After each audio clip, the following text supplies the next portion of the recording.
Oke teman-teman, berjumpa lagi di channel saya.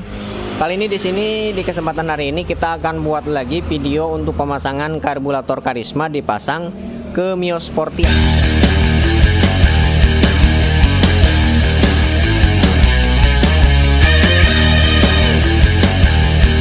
Nanti menggunakan Karisma karena ini karburatornya udah rusak parah ya, nggak bisa diperbaiki, terus borosnya minta ampun, boros banget gitu ya. Makanya kita mencari meminimalisir biaya. Yang punya motor ini kalau misalkan untuk beri karburator yang original kepunyaan Mio Sporty, harganya kan mahal kalau yang ori. Harganya kurang lebih 500 ke atas lah kalau yang ori gitu. Kalau menggunakan yang KW percuma teman-teman, nggak bakalan awet kalau pakai yang AW gitu, yang KW. Nah, ada sebagian teman-teman yang komentar di video sebelumnya yang pernah kita tutorialkan untuk pemasangan karburator Karisma ke motor Mio. Bang, apakah menggunakan karburator Karisma, apakah dianjurkan menggunakan yang ori? Tidak teman-teman ya, keunggulannya di situ. Tidak mesti harus menggunakan yang original. Kalau untuk yang Karisma, pakai yang biasa juga awet ya. Tapi kalau menggunakan karbu bawaannya Mio, kalau yang pakai yang KW jangan harap mau awet ya. Sebulan, 2 bulan, 3 bulan dia akan bermasalah lagi di bagian karbunya kalau yang KW. Tapi kalau misalkan punya Karisma pakai yang KW, keunggulannya dia bisa awet berbulan-bulan, bahkan bisa nyampe tahun gitu ya. Yang penting perawatannya oke gitu. Kalau kotor bersihkan gitu. Nah, di sini kita tahapan-tahapannya kita akan coba kita pasang. Coba Keng pasang Keng. Lanjut baik. Nah, di sini kita menggunakan adaptor ya. Menggunakan adaptor banyak beli di online. Harganya murah, cuman 20 sampai 30 ribuan, sampai 35 ya paling mahal. Ini orinya jangan sampai nggak kepasang tuh ya, ada orinya. Terus info di bagian sini nih. Kebetulan kalau misalkan ada yang pas, dia bautnya pas masuk ke bagian dalam. Dan juga ada yang tidak pas, contohnya seperti ini harus digerinda dulu. Lingkaran di bagian bautnya nih, lingkaran ininya nih, diperkecil, digerinda. Kalau misalkan dia digerinda, dia tidak akan masuk. Nah, tidak akan masuk ke bagian dalam. Nah, jadi nantinya tidak rata dengan manifold. Tuh. Untuk kelebihan dan kekurangannya nanti kita jelaskan di akhir video, insya Allah gitu ya, kalau nggak lupa. Obeng, kita jelaskan nanti. Ini kita tahap pemasangannya aja dulu. Nah, untuk pemasangannya tinggal pasang kayak gitu.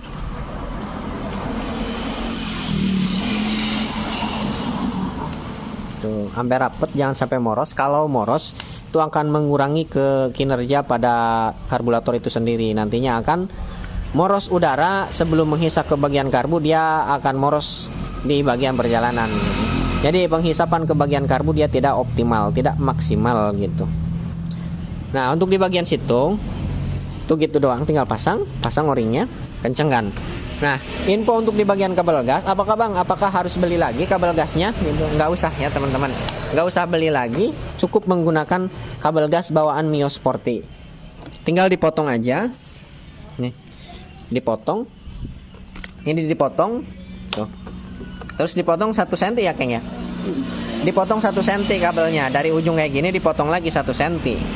Terus dilipat sebagaimana untuk sebagaimana kalau misalkan teman-teman putus kabel gas, beli dalemannya punya Vespa, terus dipasang di sini, dibuntel, dipakai benang bisa, terus tensi lem power bisa, terus disordel juga bisa gitu.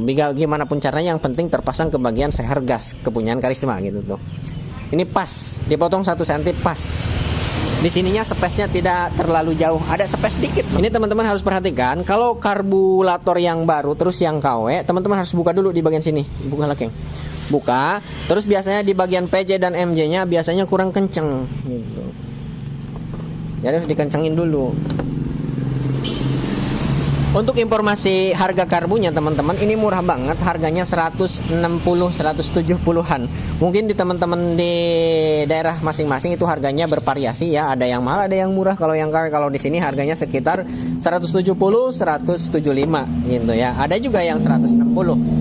Karisma KPH ini yang KW teman-teman, bukan yang ori. Kalau yang ori sama aja harganya mahal. Kalau misalkan menggunakan yang ori, lebih baik menggunakan kepunyanya Mio-nya gitu. Kalau menggunakan yang ori, sedangkan ini kan meminimalisir biaya motor supaya enak, supaya irit, tidak berebet ya. Langsamnya enak, performanya enak, tenaganya minim biaya. Nah, solusinya pakai karbu Karisma gitu. Kalau menggunakan karburator yang bawaannya Mio, mahal yang orinya. Lumayan. Kalau yang KW nanti sayang, nggak bisa kepake lama gitu. Cuman solusinya nggak ada lagi, kepunyaan Karisma. Gimana kalau menggunakan karburator Supra? Ya, pakai Supra. Kurang ya teman-teman, kurang rekomendasi. Itu terlalu irit. Nanti mesinnya kewalahan, akan merusak, mesinnya akan terlalu panas. Ini aja pakai Karisma ya, pakai Karisma nih. Lagi ngomongin semua komponen di bagian dalaman mesin normal, misalnya klep tidak ada bocor, kompresi masih oke ya, tidak ada masalah, membran tidak ada masalah. Kalau menggunakan karburator Karisma, baik yang ori maupun yang KW ya, ini juga nanti pas suhu mesin mencapai titik maksimal tertinggi, kondisi panas lah, kita taruh dalam kondisi panas, itu akan terasa berebet, akan terasa kurang respon. Kenapa demikian? Karena BBM-nya terlalu irit gitu.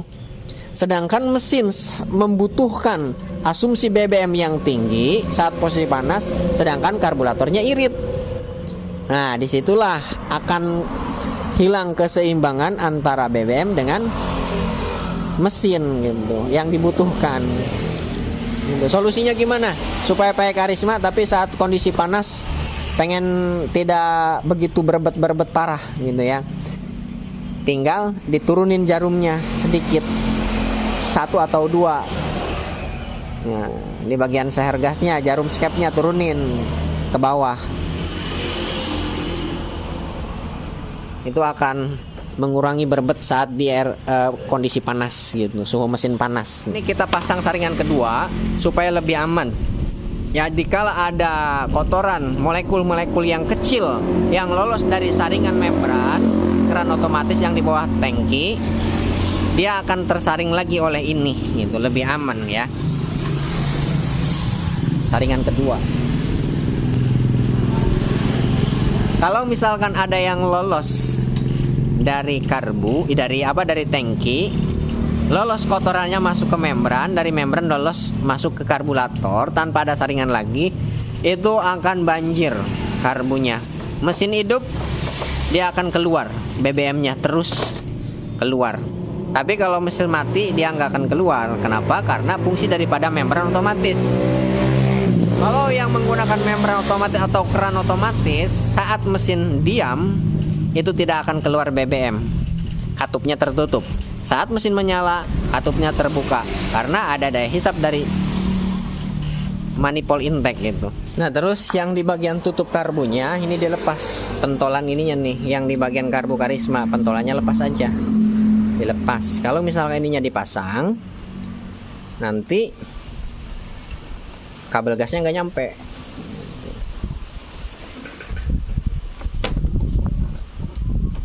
Oh, kan mantap.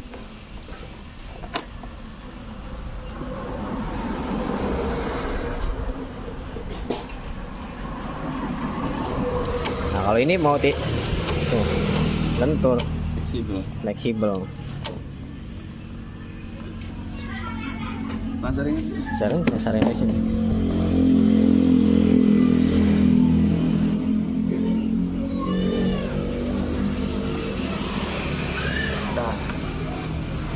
Nah, ini selang bensinnya, potong. Tadi be nyampe, tak tadi be. Nah, tadi be tak keluar tadi ya. Nah, dia saringan. Saringannya taruh di atas, jangan di bawah. Kalau di bawah dia kena panas, nanti bisa meleleh. Kalau di atas boring, taruhnya di atas karbu.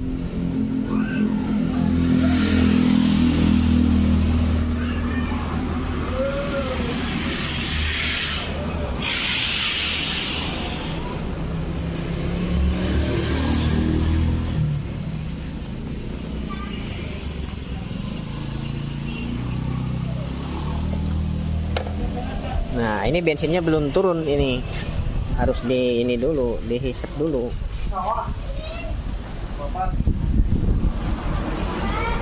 Untuk di bagian sini juga ini hawa karbu. Ini harus dikasih. Kalau nggak dikasih nanti air bisa masuk ke situ. Ini harusnya dihisap dulu ini sebenarnya. Aturan. Tapi di double starter aja terus dia akan keluar nanti juga, si membran akan menghisap sebab karbu kosong. Tuh, turun tuh. Oh. Nih. Oh, bensinnya turun. Biar nunggu turun bensinnya.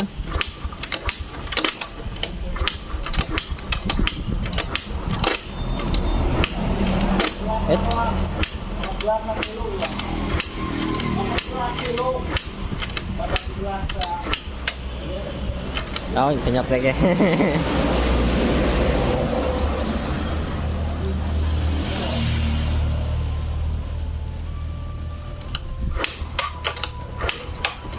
Aduh. Nah. Langsung top chair. Ini tinggal dirapihkan aja. Ini kalau misalkan agak ngelipat kayak gini nih teman-teman bisa dipotong. Potong juga bisa. Ini. Udah lembut. Mentok udah kenapa? Lembut, naik karbo ya, irit ya. Ini nanti bisa teman-teman dikasih tali rivet juga boleh di sini. Nantinya takut lepas kalau nggak di tali rivet.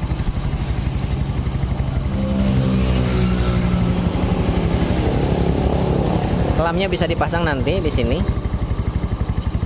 Oke teman-teman, ini tinggal proses finishing aja, perapihan, pengecekan supaya lebih maksimal lagi. Jangan sampai ada yang moros dari manifold dari sini.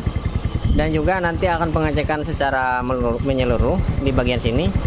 Ini juga selang pembuangannya ini jangan ke atas, nanti ke bawah. Nih, pembuangan yang dari bawah. Jadi kalau ada kebanjiran dia nanti keluarnya aman. Jangan ke bagian busi, ke sebelah sini, sebelah kiri, jangan ke sebelah sana. Sebab di sana ada percikan api, takutnya ada kebocoran api dia kebakaran gitu. Kalau ke sini enggak. Oke. Nah, ini biar stasioner dulu, biar menyesuaikan gitu, ya. Dan di sini untuk kelebihannya ya irit gitu. Untuk kekurangannya yaitu terlalu irit. Kekurangannya, kenapa bisa terlalu irit disebut kekurangan? Nanti saat mesin suhunya panas tinggi itu akan berbet. Nah, berbet karena terlalu irit. Gitu. Kalau untuk perjalanan 15 menit, 20 menit, setengah jam itu masih aman-aman aja, belum terasa. Walaupun terasa dia sedikit. Gitu. Tapi kalau udah setengah jam ke atas, apalagi sejam ke atas di bawah, itu akan terasa banget gitu perubahannya dari tenaga, dari kurang responnya gitu. Oke? Gitu. Oke ya teman-teman, mungkin videonya cukup sampai di sini. Mudah-mudahan bisa bermanfaat. Kurang lebihnya sekian dan terima kasih. Assalamualaikum warahmatullahi wabarakatuh.